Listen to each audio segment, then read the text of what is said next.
Freeganism is not anarchy, it's just easy. Written by Anonymous, 2015. Introduction. We are writing this zine to create a discussion about Freeganism and whether or not it has any place in the struggle towards total liberation.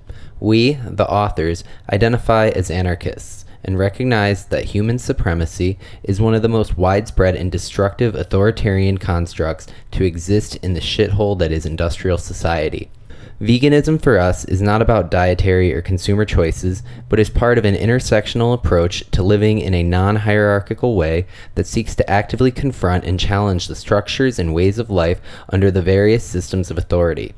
This zine is directed at people who associate themselves with anarchism and seek to challenge hierarchy in their day-to-day lives.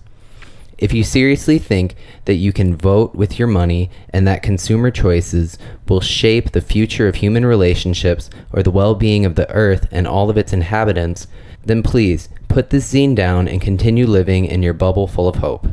We aim to create a more radical critique of human supremacy than a single economic-centric catchphrase. Since the anti-globalization movement has discovered there is food to be found in dumpsters, people made up this funny word, Freeganism, and created an anti-capitalist critique to go with it. Some might even claim it a lifestyle. This trend is blocking the path towards total liberation since it is blurring the lines between speciesism and anti-capitalism, creating confusing situations, such as walking into an anarchist space to find people with ALF patches skinning a rabbit in the middle of the room and preparing a pot of stinking roadkill bone broth, preaching that this is a more natural way of living, which is exactly the same kind of rhetoric that homophobes and sexists use to defend their stupid shit. Veganism. To exclude and avoid, as much as possible, the use, cruelty to, and consumption of animals and products derived from animals for food, clothing, and entertainment. To view all animals, human and non-human alike, as separate individuals, each with the desire and will for freedom. Veganism for us is a logical extension of our anarchist thought to recognize the situations faced by all beings under attack by oppression. Freeganism. Some would say common activities practiced world over for centuries like hopping trains, hitchhiking, shoplifting, table diving as methods to not spend money to live are part of a quote, freegan lifestyle, end quote, for reasons such as carbon footprints, environmental reasons, and to quote, make a stand, end quote, against capitalism. The practice of paying lip service to veganism is adopted by some freegans by only eating animal, quote, products, end quote, that otherwise would be wasted as an anti-capitalist attempt to combat meat and dairy industries. Anarchism. A method of working towards dismantling hierarchies and social relations that are built on authoritarian structures to create moments of freedom where we are not suffocated by oppressive bullshit, i.e. patriarchy, religion, states, racism, etc. By constantly attacking and challenging these vile constructs wherever they may arise with whatever tools available, within each individual's personal ability. Animals are not products. Freegan arguments, such as using the corpses and secretions of animals that are not directly paid for, is better because it does not directly contribute monetarily to these industries, or that is more respectful to honor the dead body by eating it, does nothing to develop a radical critique outside of a narrow lens provided by capitalism itself. This last argument is inherently speciesist in the sense that no freegan would attempt to eat your dead dog to prevent their corpse from going to waste, because we are socialized by the capitalist industrial media to view pet animals, such as dogs, as individuals to an extent, and not cows, chickens, pigs, fishes, sheep, and so on, unless they are viewed as one's personal property. Even to view these animals and their secretions as waste is deeply entrenched in a capitalist and anthropocentric mindset, since it still sees animals as things to be used by humans and not to be reabsorbed into ecosystems as they would naturally.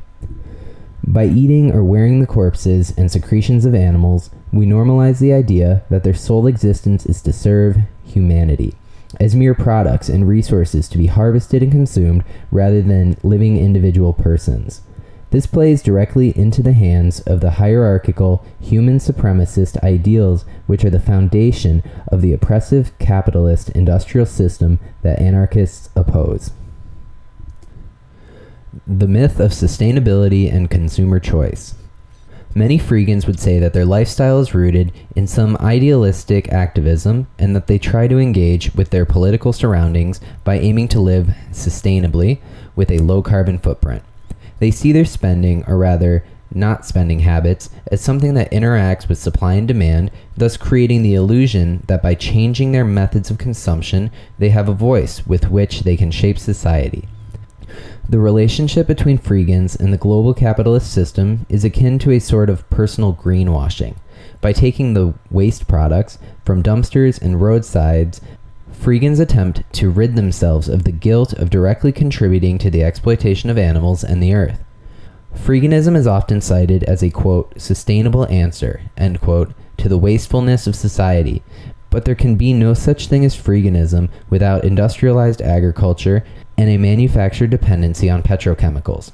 In order to mean anything, it requires the overproduction of everything. It is merely a symptom of exploitive capitalistic relations rather than an answer to them. A philosophy is empty and limited as the society it's built upon. How can anyone call Freeganism a sustainable way of living? It is a supposed solution based on a problem and cannot go beyond the initial problem because it is passive in its nature and does not directly confront the unfair distribution of food, but simply exploits the privilege of living in countries where food is so readily wasted. This is not to say that we see dumpster diving as a waste of time in itself. We just do not support the idea that it is a political strategy to effect change. We dumpster dive and shoplift for survival, and to free us from the burden of work so that we have more time to spend hitting cops and breaking things, and other subversive projects relevant to anarchism. Freeganism is not anarchy, it's just easy. We see veganism not merely as a dietary choice, but as a part of a wider anarchist analysis and critique of anthropocentric morality, as well as a method of questioning and subverting the day-to-day power structures, which in turn leads us to the constant anarchist attack against authority and towards total liberation. Freeganism, on the other hand, is a completely passive and parasitic approach towards attack and can't even be called a radical line of thought and contradicts itself with anarchism time after time. It is not intersectional and promotes human supremacist and thus capitalist ways of thinking. Not buying a product does not stop its production. In this way, Freegans reduce veganism to a boycott strategy rather than an anti-speciesist anarchist analysis of the ways that humans relate to their surroundings by justifying eating animals and their secretions by stating it's okay if it's not bought and otherwise would be wasted. If you really want to eat corpses, at the end of the day, that's your choice. But what you buy or eat out of a bin doesn't make any difference. Just stop acting like it is part of some deep political analysis. Eating meat is easy. Our whole society is built on it, and there's a McDonald's on every corner, and they are all surrounded by bins. So stop identifying this passive negation with anarchism and veganism. Freegans may be challenged to find an unbleached dumpster or some roadkill that isn't full of maggots, but this does nothing to challenge social relations, hierarchy, and the domination of humans over everything. Primitivism, hunter-gatherers, and misconceptions of wildness.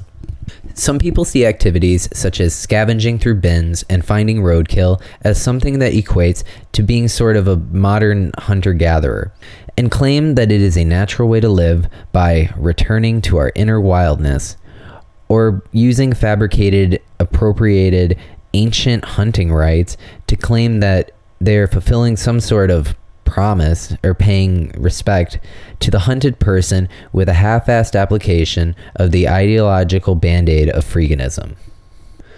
It is strange that so many attempt to debunk veganism by asking tired and redundant questions such as, quote, would you eat an animal if you were living in the wild, post-civilization, desert island, end quote, or saying things like, quote, I don't think there's anything wrong with killing a wild animal because it's more fair and honest than buying carcasses in the shop, end quote. Many more also romanticize tribal, wild, indigenous cultures and appropriate their cultural views or relations towards animals and somehow try to apply this to living in a civilized and domesticated environment. First of all, we're not living on a desert island, and no matter how much we may wish for it to have happened already, civilization has not yet collapsed, end quote. Civilization has not yet, quote, collapsed, end quote. These arguments just show how anthropocentric and human supremacist these popular analyses are. They determine what is fair and honest based on various ancient misconceptions and domesticated interpretations of wilderness. Crusty freegans and primitivists, using appropriated ideas of respect and cultural connectedness towards animals whilst living inside or on the fringes of this techno-industrial prison society, is a total farce, as it is in no way relevant to our situation and therefore incapable of developing further as a radical critique and tool to be used against society. In what way does a human living in the wild places and killing the inhabitants do anything to bring this civilization to a halt? Perhaps instead of killing deer, fishes, and small animals and using idiotic notions such as tradition, honesty, spirituality, and fairness, they could better spend their time targeting big yellow machines, factories, cops, and bureaucrats, instruments of state oppression, industries, and so on, since this actually has some potential at all at reducing humans' impact on the living environment and creating a sustainable world.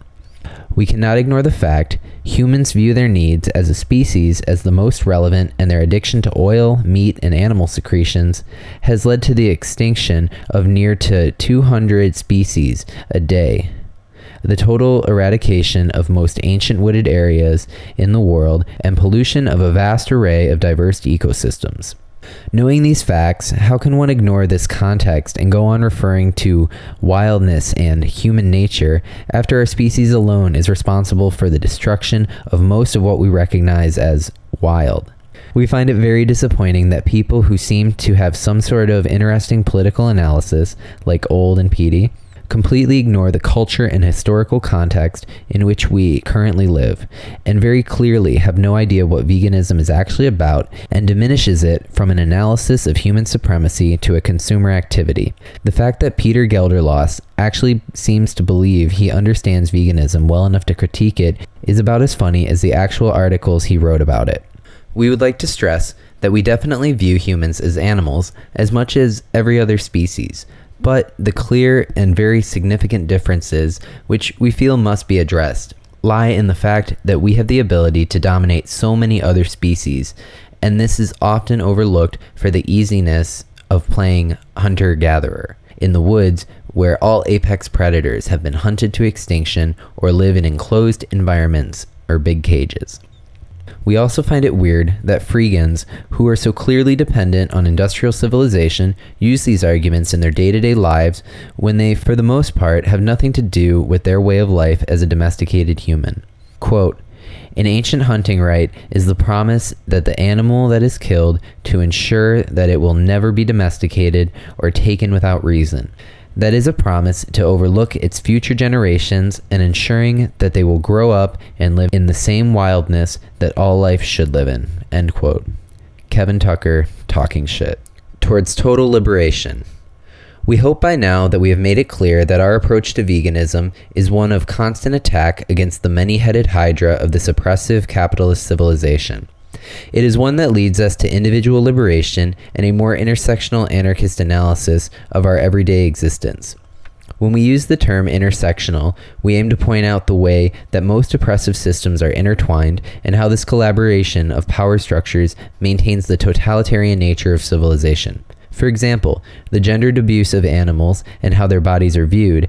It is very common for the female reproductive system to be objectified and seen as something to be consumed, while the male reproductive systems and functions of animals are not so commonly viewed as a delicacy, or normalized to the extent of eggs, milk, and so on. Given this intersectionality of oppressive systems and the multiform struggles against them, it is not possible to reform or change any one aspect of this society without affecting another. So we advocate the total destruction of society, and thus the total liberation of every individual from its suffocating yoke.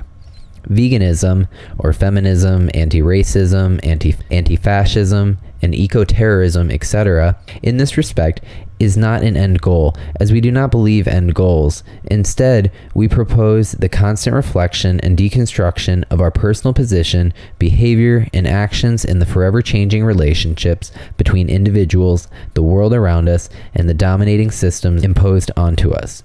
We hope this zine will create a more radical discourse than whatever Freeganism or the anti-globalization movement has to offer. We are not trying to personally attack or shame individuals, but we are trying to create a more direct process of reflection about everyday oppression and how we relate to others in this world, with the aim to create a debate that will lead to a more intersectional and in-depth understanding of anarchism and authority, which inspires the everyday attack against the existent. Freeganism is not anarchy. It's just easy. Written by Anonymous, 2015. Please visit theanarchistlibrary.org for more recommended readings and footnotes on the article.